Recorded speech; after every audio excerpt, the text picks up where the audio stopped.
Hello বন্ধুরা, শুভ সকাল। শুভ শ্রাবণ মাসের দ্বিতীয় সোমবার। তোমরা সবাই কেমন আছো? আশা করছি খুব ভালো আছো। সো আমি সকাল সকাল রেডি হয়ে নিয়েছি। আমাদের এখানে মনসা পুজো, আজকে 13-এর পুজো হবে, তাই আমাদের বাড়িতে মনসার থান আছে।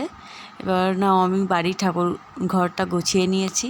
তা বাড়ির পুজোটা আগে দিয়ে নেব, তারপরে মনসাতলায় যাব পুজো দিতে। আমার দুধ নেওয়া হয়ে গেছে, আমি পুজোও দিয়ে নিচ্ছি। আজকে সোমবার যেহেতু, তার জন্য আমি শিবের মাথায় জল ঢেলে নিলাম। বাড়ির পুজোটা সেরে আমরা মনসাতলায় যাব। তো আমার পুজো দেওয়া হয়ে গেছে।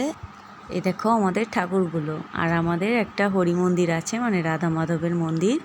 আর এই যে এই কার্তিক ঠাকুরটা, এটা আমাদের বিয়ের পরে আমাদেরকে দিয়েছিল।